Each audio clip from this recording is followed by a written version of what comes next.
तो फ्रेंड, आज के वीडियो में मैं आप लोगों को बताऊंगा कि आप लोग किस तरह से WBGE 2023 का फॉर्म को फिल करेंगे। इस वीडियो को देखने के बाद आप लोगों को दूसरे किसी भी प्रकार की कोई भी वीडियो देखने की कोई ज़रूरत नहीं पड़ेगा। मैं इस वीडियो में आप लोगों का एक एक डाउट क्लियर कर दूंगा। तो चलिए बिना देरी के वीडियो को स्टार्ट करते हैं। तो मैं यहाँ पर आप लोगों को एक बात बता दूँ कि आप लोग जब फॉर्म फिल करने के लिए वेबसाइट में इंटर करेंगे, उससे पहले आप लोगों के लैपटॉप में हो या फिर मोबाइल में जिस भी डिवाइस से फॉर्म को फिल करेंगे, उस डिवाइस में आप लोगों का एक पासपोर्ट साइज फ़ोटोग्राफ और एक सिग्नेचर जिसका साइज 20 KB से लेकर 200 KB के बीच में होना चाहिए। दोनों डॉक्यूमेंट को एक फाइल में सेव करके रख लेंगे कि ये दोनों डॉक्यूमेंट को आप लोगों को फॉर्म फिल करते टाइम अपलोड करना पड़ेगा। तो चलिए अब देख लेते हैं आप लोग किस तरह से फॉर्म को फिल करेंगे। तो फॉर्म को फिल करने के लिए आप लोग सबसे पहले आप लोगों के लैपटॉप हो या फिर मोबाइल में गूगल क्रोम को ओपन कर लेंगे और गूगल क्रोम को ओपन कर लेने के बाद सर्च बार में आकर टाइप करेंगे wbjeeb.nic.in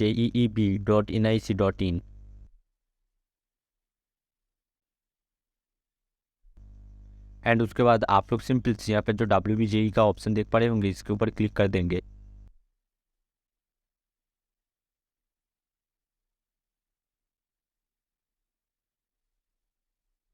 तो आप लोग WBJE के ऑफिशियल वेबसाइट में एंटर कर जाएंगे। तो मैं आप लोगों की सुविधा के लिए आप लोगों को वीडियो के डिस्क्रिप्शन में डायरेक्ट लिंक प्रोवाइड कर दूंगा, जिस लिंक के ऊपर क्लिक करके आप लोग इस वेबसाइट में एंटर कर पाएंगे।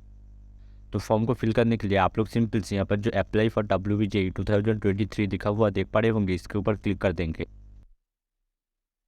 एंड उसके बाद फॉर्म को फिल करने के लिए आप लोगों को पहले यहाँ पर रजिस्टर करना पड़ेगा। तो इसलिए आप लोग सिंपल से न्यू कैंडिडेट रजिस्ट्रेशन के ऑप्शन के ऊपर क्लिक कर देंगे। एंड उसके बाद यहाँ पर गाइडलाइन दिया गया है, आप लोग इस गाइडलाइन को पढ़ लेंगे। यहाँ पर मेनली जो जनरल कैंडिडेट है उन लोगों के लिए 500 रुपीज़ पेमेंट करना पड़ेगा और जो SC ST OBC कैंडिडेट है उन लोगों को 400 रुपीज़ फी पेमेंट करना पड़ेगा। और यहाँ पर आप लोगों का फॉर्म फिल 4 स्टेप में कंप्लीट हो जाएगा। तो आप लोग यहाँ पर सारे डिटेल्स को एक बार पढ़ लेंगे एंड पढ़ लेने के बाद आप लोग स्क्रॉल करके नीचे की ओर आ जाएंगे और यहाँ पर जो आई एग्री का ऑप्शन देख पड़े होंगे, इसके ऊपर क्लिक कर देंगे। एंड उसके बाद आप लोगों को यहाँ पर पर्सनल डिटेल्स फिल करना पड़ेगा एंड उसके बाद कॉन्टैक्ट डिटेल्स और उसके बाद एक पासवर्ड एंटर करना पड़ेगा। तो आप लोग फर्स्ट यहाँ पर कैंडिडेट नेम की जगह पर स्टूडेंट का नेम एंटर कर देंगे और उसके बाद स्टूडेंट का father name, mother name and student का डेट ऑफ बर्थ यहाँ पर एंटर करेंगे। और उसके बाद आप लोग यहाँ से जेंडर को सिलेक्ट कर लेंगे और जेंडर को सिलेक्ट करने के बाद यहाँ से आप लोग आइडेंटिफिकेशन टाइप की जगह पर voter ID card, passport, ration card, लेकिन रेशन कार्ड में फ़ोटोग्राफ होना ज़रूरी है, तभी आप लोग रेशन कार्ड को चूज़ करेंगे। और उसके बाद क्लास 10 का एडमिट कार्ड या फिर any other valid government identity with photograph और स्कूल ID कार्ड। तो आप लोगों के पास जो भी डॉक्यूमेंट यहाँ पर अवेलेबल होगा उसको सिलेक्ट कर लेंगे। और या फिर आप लोग चाहे तो any other valid government identity with photograph को सिलेक्ट करके आप लोग यहाँ पर आइडेंटिटी नंबर की जगह पर आप लोगों का जो आधार कार्ड का नंबर है, आधार कार्ड नंबर यहाँ पर इंटर कर सकते हैं। तो मैं यहाँ पर अपना आधार कार्ड नंबर को इंटर करूँगा। एंड उसके बाद यहाँ पर जो कॉन्टैक्ट डिटेल्स देख पा रहे होंगे, तो कॉन्टैक्ट डिटेल्स के जगह पर आप लोग एक मोबाइल नंबर इंटर करेंगे और यहाँ पर एक ईमेल आईडी इंटर कर देंगे। तो एक बात यहाँ पर ध्यान रखेंगे कि जो भी मोबाइल नंबर और ईमेल आईडी इंटर कर रहे हैं, ये दोनों एक्टिव होना चाहिए, क्योंकि दोनों नंबर पे ही एक OTP सेंड किया जाएगा, जिस OTP को आप लोगों को फिल करने के लिए कहा जाएगा। और उसके बाद आप लोग को यहाँ पर पासवर्ड फिल करने के लिए कहा जाएगा। तो मैं फर्स्ट यहाँ पर पर्सनल डिटेल्स और कॉन्टैक्ट डिटेल्स को फिल कर लेता हूँ एंड उसके बाद आप लोग किस तरह से पासवर्ड को इंटर करेंगे उसके बारे में बात करते हैं। तो personal details and contact details fill कर लेने के बाद आप लोग एक बात ध्यान रखेंगे कि यहाँ पर जो agree to use for send update notification, इस दोनों बॉक्स में आप लोग टिक कर देंगे। अगर आप लोग इस दोनों बॉक्स में टिक करते हैं तो आप लोग के फॉर्म से रिलेटेड जो भी अपडेट होगा वो आप लोगों के मोबाइल नंबर और ईमेल आईडी में सेंड किया जाएगा। तो इसलिए आप लोग ज़रूर इस दोनों बॉक्स में टिक कर देंगे। तो ऊपर के ऑप्शन को फिल कर लेने के बाद आप लोग यहाँ पर पासवर्ड इंटर करने के लिए कहा जाएगा। तो आप लोग पासवर्ड इंटर करते टाइम एक बार ध्यान रखेंगे कि पासवर्ड 8 से लेकर 13 कैरेक्टर के अंदर में होना और पासवर्ड में एक कैपिटल लेटर और एक स्मॉल लेटर होना ज़रूरी है और पासवर्ड में एक न्यूमेरिकल नंबर और एक स्पेशल कैरेक्टर होना चाहिए। तो मैं आप लोगों को एग्जांपल के लिए स्क्रीन के ऊपर एक पासवर्ड दिखा दे रहा हूँ, तो आप लोग उस तरीके से आप लोगों का पासवर्ड क्रिएट कर सकते हैं। तो आप लोग यहाँ पर पासवर्ड को फिल कर देने के बाद सेम पासवर्ड को यहाँ पर फिल करेंगे एंड उसके बाद यहाँ पर जो सिक्योरिटी पिन देख पा रहे होंगे, इस सिक्योरिटी पिन को यहाँ पर इंटर कर देंगे। तो मैं इस तीनों ऑप्शन को फिल कर रहा हूँ। तो सारे ऑप्शन को फिल कर लेने के बाद आप लोग सिंपल से सबमिट के ऑप्शन के ऊपर क्लिक कर देंगे एंड उसके बाद येस के ऑप्शन के ऊपर क्लिक करेंगे। तो ये इसके ऑप्शन के ऊपर क्लिक करने के बाद आप लोगों के सामने एक रिव्यू पेज आ जाएगा रजिस्ट्रेशन फॉर्म का। तो आप लोग यहाँ पर personal details and contact details में जो भी डिटेल्स फिल किया है, तो आप लोग यहाँ पर सारे डिटेल्स को एक बार बारीकी से देख लेंगे। पर्सनल डिटेल्स के जगह पे जो भी डिटेल्स फिल किया है सारे डिटेल्स को देख लेंगे, एंड कॉन्टैक्ट डिटेल्स में भी सब कुछ देख लेंगे कि कोई भी गलती हुआ है या फिर नहीं।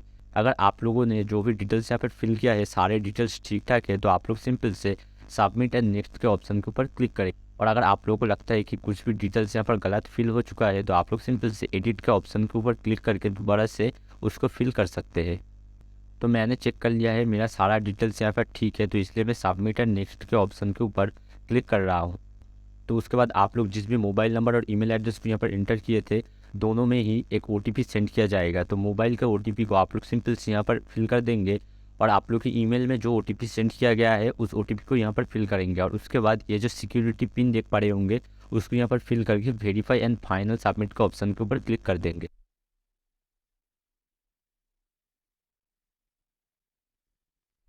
तो उसके बाद आप लोग यहाँ पर देख पाएंगे यहाँ पर ऊपर में आप लोगों का नेम और एप्लीकेशन नंबर लिखा हुआ आ रहा है।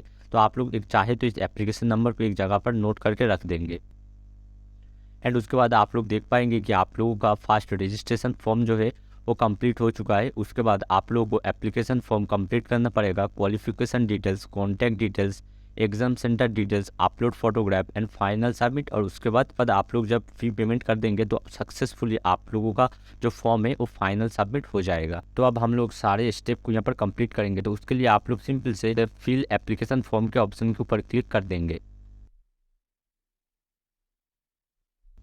तो आप लोग यहाँ पर देख पाएंगे कि candidate name, father name, mother name, date of birth, gender, nationality, यहाँ पर ये 6 ऑप्शन पहले से ही फिल होकर रहेगा। तो उसके बाद आप लोगों को यहाँ पर स्टेट ऑफ डोमिसाइल को फिल करना पड़ेगा।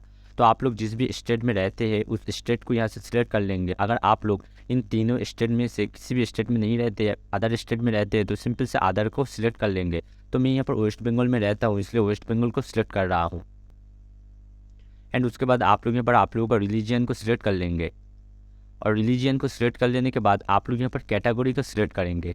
तो कैटेगरी सिलेक्ट करते टाइम आप लोग एक बात ध्यान रखेंगे, अगर आप लोग वेस्ट बंगाल के रेसिडेंट है तो तभी आप लोग यहाँ से SC ST OBC को सिलेक्ट करिए, अन्यथा आप लोग जनरल को सिलेक्ट करेंगे। अगर आप लोगों के पास कास्ट सर्टिफिकेट है लेकिन आप लोग अदर स्टेट में रहते हैं तो आप लोग यहाँ पर जनरल को सिलेक्ट करेंगे, क्योंकि आप लोगों को जनरल की तरह ही देखा जाएगा।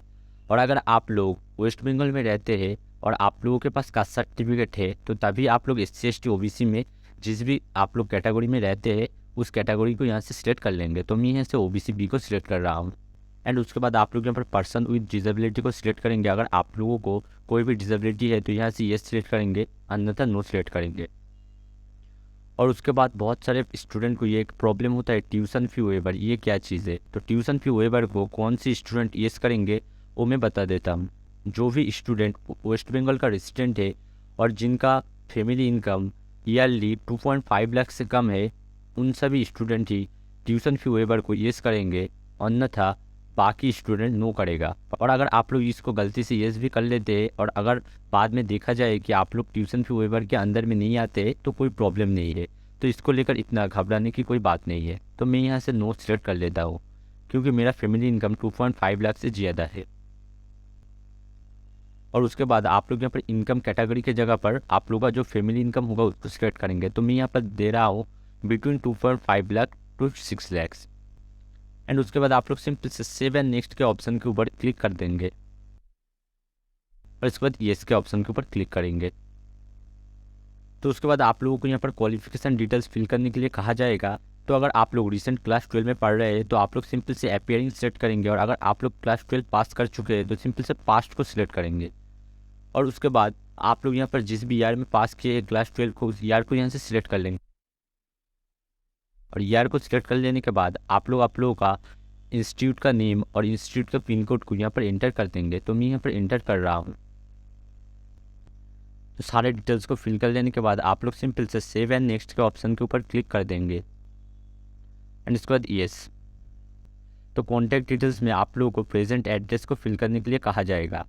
तो प्रेजेंट एड्रेस में आप लोग यहाँ पर आप लोगों का विलेज का नेम को एंटर कर देंगे, और उसके बाद आप लोगों को यहाँ पर सब लोकेलिटी या फिर पुलिस स्टेशन, कॉलोनी, किसी भी एक को एंटर करने के लिए कहा जाएगा, यहाँ पर एंटर कर देंगे। एंड उसके बाद आप लोग का सिटी का नेम या फिर पोस्ट ऑफिस का नेम यहाँ पर एंटर कर देंगे। और उसके बाद यहाँ से आप लोग का कंट्री को सिलेक्ट कर लेंगे एंड कंट्री को सिलेक्ट कर लेने के बाद आप लोग यहाँ से आप लोग का स्टेट को सिलेक्ट कर लेंगे एंड स्टेट को सिलेक्ट कर लेने के बाद आप लोग यहाँ से डिस्ट्रिक्ट को सिलेक्ट करने के लिए कहा जाएगा। तो डिस्ट्रिक्ट को सिलेक्ट कर लेने के बाद आप लोग यहाँ पर आप लोगों का जो पिन कोड होगा, जिस भी एड्रेस में आप लोग अभी प्रेजेंट में रहते हैं उसका पिन कोड यहाँ पर एंटर कर देंगे। तो यहाँ पर प्रेजेंट एड्रेस को फिल कर लेने के बाद अगर आप लोगों का प्रेजेंट एड्रेस और परमानेंट एड्रेस सेम है तो आप लोग सिंपल इस बॉक्स को टिक कर देंगे। यहाँ पर फिल करने का कोई ज़रूरत नहीं है, ये ऑटोमेटिकली फिल हो जाएगा। और अगर आप लोगों का प्रेजेंट एड्रेस और परमानेंट एड्रेस अलग है तो आप लोग दोबारा से यहाँ पर परमानेंट एड्रेस को फिल करेंगे। तो मेरा यहाँ पर सेम है, इसलिए सेम एज प्रेजेंट एड्रेस के बॉक्स में टिक कर देता हूँ। एंड उसके बाद आप लोग सिंपल से सेव एंड नेक्स्ट के ऑप्शन के ऊपर क्लिक कर देंगे और येस के ऑप्शन के ऊपर क्लिक करेंगे। तो उसके बाद आप लोगों के यहाँ पर एग्ज़ाम सेंटर सिलेक्ट करने के लिए कहा जाएगा। तो एग्ज़ाम सेंटर को सिलेक्ट करने के लिए आप लोग पहले यहाँ पर स्टेट को सिलेक्ट करेंगे और स्टेट में एक ही ऑप्शन रहेगा, वो है वेस्ट बंगाल। और उसके बाद आप लोग यहाँ पर चूज़ एग्ज़ाम सिटी। तो अगर आप लोग बाहर की स्टेट से वेस्ट बंगाल में एग्ज़ाम देने के लिए आ रहे हैं तो आप लोग एक बार ध्यान रखना, कोलकाता या फिर कोलकाता के आसपास में जो भी सिटी है उन सारे सिटी को सिलेक्ट करना, तो आप लोगों को रहने में और एग्ज़ाम देने में आसानी होगी। और अगर आप लोग वेस्ट बंगाल में ही रहते हैं तो आप लोगों के घर से जो भी सिटी नज़दीक हो उस सिटी को आप लोग सिलेक्ट कर लेंगे एग्ज़ाम सिटी 1 में। एंड उसके बाद एग्ज़ाम सिटी 2 में आप लोग दोबारा से वेस्ट बंगाल को सिलेक्ट करेंगे एंड उसके बाद लोगों के घर से जो भी सेकंड नियरेस्ट सिटी होगा उसको सिलेक्ट करेंगे। और उसी सेम तरीके से एग्ज़ाम सिटी 3 में भी जो भी थर्ड नियरेस्ट सिटी होगा उसको सिलेक्ट कर लेंगे। तो इस तरीके से इन तीनों ऑप्शन को आप लोग फिल करेंगे। मोस्ट प्रोबेबली जो भी फर्स्ट एग्ज़ाम सिटी होता है उसको ही आप लोगों का एग्ज़ाम सेंटर के रूप में दिया जाता है। तो सभी ऑप्शन को फिल कर लेने के बाद आप लोग सिंपल से सेव एंड नेक्स्ट के ऑप्शन के ऊपर क्लिक कर देंगे और उसके बाद ओके के ऑप्शन के ऊपर क्लिक करेंगे। तो अभी आप लोगों को फ़ोटोग्राफ अपलोड करने के लिए कहा जाए तो मैंने आप लोगों को पहले ही बताया था कि एक फ़ाइल में फ़ोटोग्राफ और सिग्नेचर को सेव करके रखने के लिए तो आप लोग सिंपल से चूज़ फाइल के ऑप्शन के ऊपर क्लिक करके जिस भी लोकेशन में फ़ोटो को सेव करके रखे हैं वहाँ से आप लोग का फ़ोटो को सिलेक्ट कर लेंगे। और फोटोग्राफ का जो भी साइज होगा वो मिनिमम 20 KB और मैक्सिमम साइज 200 KB होना चाहिए। तो आप लोग सिंपल से यहाँ से आप लोगों का फ़ोटोग्राफ को सिलेक्ट कर लेंगे और फोटोग्राफ को सिलेक्ट कर लेने के बाद आप लोग यहाँ पर जो ओपन का ऑप्शन देख पा रहे होंगे इसके ऊपर क्लिक कर देंगे और सेम प्रोसेस को फॉलो करते हुए आप लोग यहाँ से सिग्नेचर को भी अपलोड कर देंगे। तो फोटोग्राफ और सिग्नेचर को अपलोड कर देने के बाद आप लोग सिंपल से सबमिट एंड प्रीव्यू के ऑप्शन के ऊपर क्लिक कर देंगे। तो आप लोगों ने यहाँ पर जिस भी डॉक्यूमेंट को अपलोड किया है वो दोनों डॉक्यूमेंट आप लोग यहाँ पर देख पाएंगे। तो आप लोग सिंपल से सेल्फ वेरीफाइड की ये जो बॉक्स है इस बॉक्स में टिक कर देंगे। में टिक कर देने के बाद आप लोग सिंपल से स्क्रॉल करके नीचे की ओर आ जाएंगे। उसके बाद आप लोग यहाँ पर जो देख पा रहे होंगे सेव फाइनली एंड नेक्स्ट के जो ऑप्शन देख पा रहे होंगे इसके ऊपर क्लिक कर देंगे और यहाँ पर ओके के ऑप्शन के ऊपर क्लिक कर देंगे। तो उसके बाद आप लोग यहाँ पर आप लोग का जो पर्सनल डिटेल्स होगा, उसके बाद qualification details, exam centre list, contact details, सब कुछ जो भी यहाँ पर अपलोड किया है, अपलोड डॉक्यूमेंट सब कुछ आप लोग यहाँ पर देख पाएंगे। तो आप लोग एक बार बारीकी से यहाँ पर सारे डिटेल्स को चेक कर लेंगे कि आप लोगों ने जो भी डिटेल्स यहाँ पर फिल किया है सारा डिटेल्स ठीक है या फिर नहीं। तो सारे डिटेल्स को चेक कर लेने के बाद अगर आप लोगों को लगता है कि आप लोगों ने जो भी डिटेल्स यहाँ पर फिल किया है सारे डिटेल्स ठीक है तो आप लोग सिंपल से इस बॉक्स में टिक कर देंगे एंड उसके बाद सेव एंड फाइनल सबमिट का ऑप्शन के ऊपर क्लिक कर देंगे। यहाँ पर बोला जा रहा है कि आप लोगों ने जो भी डिटेल्स यहाँ पर फिल किया है एक बार बारीकी से चेक कर ले, क्योंकि दोबारा से आप लोग यहाँ पर अगर यहाँ पर कोई भी गलती होता है तो आप लोग दोबारा से इसको चेंज नहीं कर पाएंगे। तो आप लोग सिंपल से येस के ऑप्शन के ऊपर क्लिक कर देंगे और उसके बाद आप लोग सिंपल से थोड़ा सा स्क्रॉल करके नीचे की ओर आ जाएंगे। तो आप लोग यहाँ पर देख पा रहे होंगे कि आप लोगों का सारा स्टेप यहाँ पर कंप्लीट हो चुका है। लास्ट स्टेप है पे रजिस्ट्रेशन फ़ी, ये इनकम्प्लीट है। तो इस स्टेप को कंप्लीट कर लेने के बाद आप लोगों का जो फॉर्म है वो सक्सेसफुली सबमिट हो जाएगा। तो फ़ी को पेमेंट करने के लिए आप लोग सिंपल से पे रजिस्ट्रेशन फ़ी के ऑप्शन के ऊपर क्लिक कर देंगे। तो उसके बाद आप लोग सिंपल से यहाँ पर जो ऑनलाइन पेमेंट का ऑप्शन देख पा रहे होंगे इसके ऊपर क्लिक कर देंगे और उसके बाद पे फ़ी के ऑप्शन के ऊपर क्लिक कर देंगे। और उसके बाद आप लोग सिंपल से ये जो बॉक्स देख पा रहे होंगे इसके ऊपर क्लिक कर देंगे और उसके बाद प्रोसीड फॉर पेमेंट का ऑप्शन के ऊपर क्लिक करेंगे। एंड उसके बाद आप लोगों के सामने बहुत सारा ऑप्शन आ जाएगा पेमेंट करने का। तो आप लोग के मर्जी के अनुसार जिस भी पेमेंट ऑप्शन से पेमेंट करना चाहते हैं उसको सिलेक्ट कर लेंगे। तो मैं यहाँ पर यूपीआई के थ्रू पेमेंट करूँगा इसलिए सिंपल से यूपीआई को सिलेक्ट कर रहा हूँ। और उसके बाद मैं यहाँ पर फ़ोनपे के थ्रू पेमेंट करूँगा इसलिए फ़ोनपे को सिलेक्ट कर ले रहा हूँ। और उसके बाद आप लोगों का जो फ़ोनपे का यूपीआई आईडी है उस यूपीआई आईडी को आप लोग यहाँ पर इंटर कर देंगे।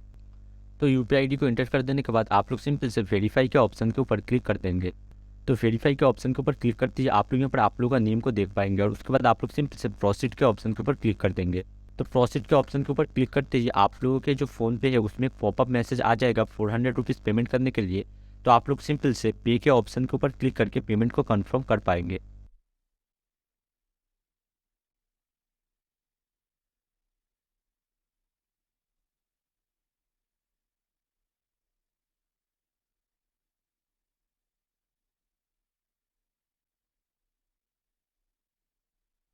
तो आप लोग यहाँ पर देख पाएंगे कि आप लोगों का जो ट्रांजेक्शन है वो सक्सेस यहाँ पर दिखा रहा है। तो आप लोग सिंपल से यहाँ पर जो गो बैक का ऑप्शन देख पा रहे होंगे, इस ऑप्शन के ऊपर क्लिक कर देंगे। तो गो बैक के ऑप्शन के ऊपर क्लिक करने के बाद आप लोग यहाँ पर देख पाएंगे जो पे रजिस्ट्रेशन फ़ी का ऑप्शन देख पा रहे होंगे, यहाँ पर ये कंप्लीट दिखा रहा है। तो पे रजिस्ट्रेशन फ़ी के नीचे में आप लोग यहाँ पर देख पाएंगे डाउनलोड कन्फर्मेशन पेज। तो आप लोग इस कन्फर्मेशन पेज को डाउनलोड कर लें, क्योंकि एडमिशन के टाइम में आप लोगों को ये ज़रूरत पड़ेगा। तो आप लोग सिंपल से इसको डाउनलोड करके प्रिंट आउट निकल के रख देंगे। तो इसको डाउनलोड करने के लिए आप लोग सिंपल से यहाँ पर जो डाउनलोड बटन देख पा रहे होंगे, इसके ऊपर क्लिक कर देंगे। तो इस ऑप्शन के ऊपर क्लिक करने के बाद आप लोगों को कहेगा कि आप लोग कहाँ पर इसको सेव करना चाहते हैं। तो आप लोग यहाँ से एक लोकेशन को सिलेक्ट कर लेंगे और उसके बाद सिंपल से सेव के ऑप्शन के ऊपर क्लिक कर देंगे। तो सेव के ऑप्शन के ऊपर क्लिक करके आप लोग देख पाएंगे कि यहाँ पर सक्सेसफुली आप लोगों का पीडीएफ डाउनलोड हो जाएगा। तो आप लोग सिंपल से इसको यहाँ से क्लोज कर देंगे। तो आई होप फ्रेंड आप लोग समझ पाए होंगे कि किस तरह से आप लोग WBJEE 2023 का फॉर्म फिलअप करेंगे। तो फ्रेंड आप लोगों को फॉर्म से रिलेटेड कोई भी प्रॉब्लम होता है तो आप लोग कमेंट में ज़रूर बताना, मैं आप लोगों का प्रॉब्लम सॉल्व कर दूंगा। तो फ्रेंड इस तरह के और भी इन्फॉर्मेटिव वीडियो पाने के लिए हमारे चैनल को सब्सक्राइब कर लीजिए और अगर वीडियो को पसंद आए तो वीडियो को लाइक कमेंट शेयर करने के लिए मत भूलना। Thank you for watching this videos.